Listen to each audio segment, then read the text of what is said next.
I'm actually I don't even know how to start because Andrei painted such a gloomy picture. For me, coming from the technological business, I really do hope that all is not so bad. And hopefully, of course, as technologies create new problems, they also tend to solve a lot of them. And just to think about from the array of new technological services, how much time we can actually save. We used to go shopping and spend time in traffic. Now we can shop online. We used to buy our tickets.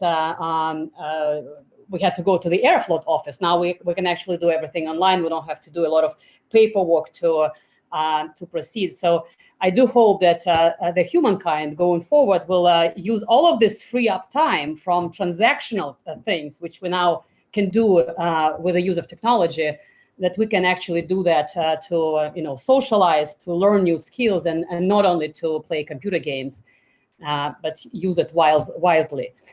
Speaking of online... Вы меня не очень правильно поняли. Я не критиковал технологии. You misunderstood me. I did not criticize technology. I said we don't have enough time to adapt to them. But after the speech you delivered at the Emerald Forest, I love your new app on art, and I think this is the perfect way of online education. I tell everybody about the wonderful job you did there. I tell all the scientists should learn from you and create similar platforms to what you did. This is a very good way. So please don't criticize me. No, I'm not criticizing you. I just want to apologize on behalf of all the tech sector, because you painted a pretty gloomy picture, and I have a small child, and I was terrified. I'm terrified thinking, how can I distract my kid from the computer, even though I work in the IT? Well, I think there's only one solution. We need our kids to spend time on education platforms in the computers, not on entertainment platforms. And we'll have wonderful kids if we take care of that. So thank you for everything you do, and thank your company. Absolutely, thank you so much. I do appreciate this, and with this, I would like to move to the online education trends. Of course, after 1 year since the pandemic, and a lot has been discussed and talked already about this topic, we see that it used to be that they coexisted together, the online and the offline, and they were using really for different purposes. Now we really see a trend for hybrid models where online became the new reality and the only option a lot of times available for the people in many different countries during the last year. But we also see that the overall demand for online education is growing. It is evident from many research papers and also from our internal data.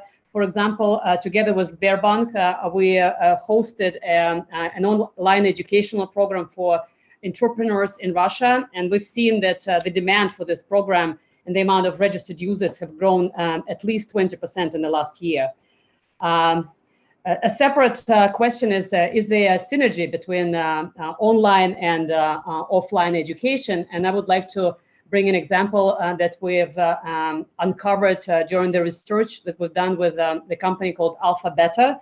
I'll talk a little bit about this research a bit later, but in this research, we've seen a school in South Africa deciding on an innovation approach to rotate classwork, to add education in small groups, and also to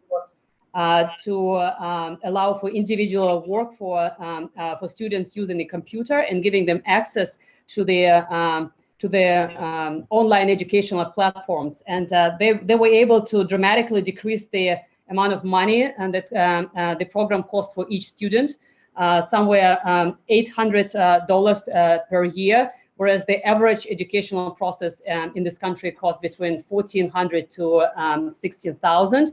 But they also noticed that the results of the students were in mathematics 1.4 times better, and in English 2.5. So that gives us hope that if you're really trying to do it well, the process does work and there's synergy. The second trend is around the education that needs to be more flexible and more adaptive. The research we've done with Alpha Beta was around, we've done it for the emerging markets, which Russia was part of it, and it was around digital transformation and what is the maximum effect we can yield from it. And this is a very important question because in the next 10 years, it potentially could be over $500 billion in Russia, which is around 1/4 of gross domestic product. And education was listed as the one biggest driver of this digital maturity. And the problem is that education today is becoming obsolete and outdated. And when people go in and get education, by the time they graduate, their knowledge is no longer needed in the market. And so the idea that together with the government and large businesses, we need to develop new adaptive programs that really reflect the demand of today. And as an example, I could use Singaporean government, which in the last 2 decades have consistently invested into new educational programs and experimenting with this. For example, recently they've decreased the amount of curriculum twice to allow students to concentrate on soft skills like cognitive and logic reasoning and creativity. And another example that the Singaporean government actually gets engaged a lot with the businesses and in a constant dialogue around what is needed and trying to work together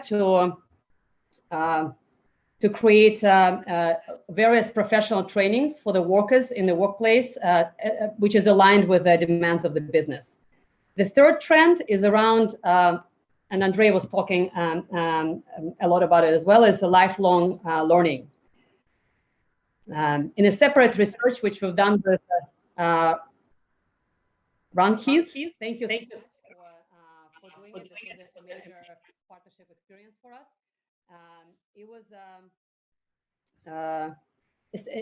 The research was around the pandemic and how to deal with crises and what is the best way to get out of them. And so this research and one of the main topics of this research was that people who invest in life learning will be in most demand going forward in the future. And they're going to be least, most resistant to the crises and all of the changes in the current world conditions that we're facing. During the pandemic time, at least 1/4 of all of the people in Russia had at least one course online, and 1/10 of all of the people that took part in this research actually changed their profession. At the same time, half of them still think that their knowledge in digital skills is not sufficient, and they expect both the government and the business actually help them with this. So this is pretty much the trends, the big trends that I wanted to touch upon in education. And I would like to spend a couple of minutes talking about how Google in Russia helps with bridging the gaps in digital skills, how we can actually help both during the pandemic and going forward to make sure that people that want to be online are very educated about it and know what to do with this. The first project I would like to mention, we launched it slightly after the start of the pandemic. It's called Teach from Home. And it's for teachers that suddenly were facing with the idea of 100% online learning, and a lot of them probably have never done it before. We've done it with together with the Ministry of Education of Russia, and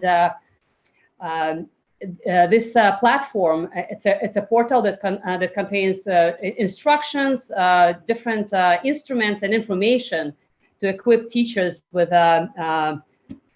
how to teach online. We also did a series of webinars to actually, answer their questions and prepare them better for this new reality. The second platform I would like to introduce to you, and if we can go to the next page, please, is called Grow with Google. We launched it late last year with a pledge from Google to the Russian people to educate at least 1 million people and businesses to help them navigate digital and online better. And this is basically a collection of all of our efforts, educational efforts in Russia, both from Google, but also together with our many esteemed partners like Sberbank, like Ministry of Economic Development, like Agency of Strategic Initiatives, and Ministry of Education. And I'm sure the amount of partners and amount of content on this program will grow. Just to address the epidemic needs, we launched new programs for instance, for travel industry, how to fight the crisis, for people who are going through a major disruption in life. You know, there's a separate program about change management. On March 8th, we learned a special module for women with a bunch of inspirational and educational videos that hopefully will allow them to find better understanding about, you know, what they want and how to deal with this. We also, and if we can go to the next page, launching a paid program on Coursera, which Google will subsidize for people to, if they want to transfer to a new job, they could do so with us and to learn about IT support. And in the next couple of months, a couple of thousand of Russian people will be able to do so online, absolutely free of charge. And if we go to the next page, please, definitely worth mentioning again our beloved program with Sber, which is called Business Class. We launched it close to 4 years ago. It now is nearing 900,000 registered participants. We have very high recommendation ratio of this program. As I said, we're constantly launching new modules, so it keeps growing. It's absolutely free of charge, and we really do hope that more and more people, not only the ones that want to be entrepreneurs already running their small and medium businesses, but you know, students or people who would like to expand their knowledge will join this program. And I hope that this is just the beginning. Overall, of course, as you know, as a person from Google, and I've been at Google close to 9 years now, I am a big proponent of online, but I think it can definitely enrich a lot of experiences. Of course, we need to do it wisely and be smart about it. But I do hope that together, offline and online will coexist in the future with a big synergistic effect. Thank you.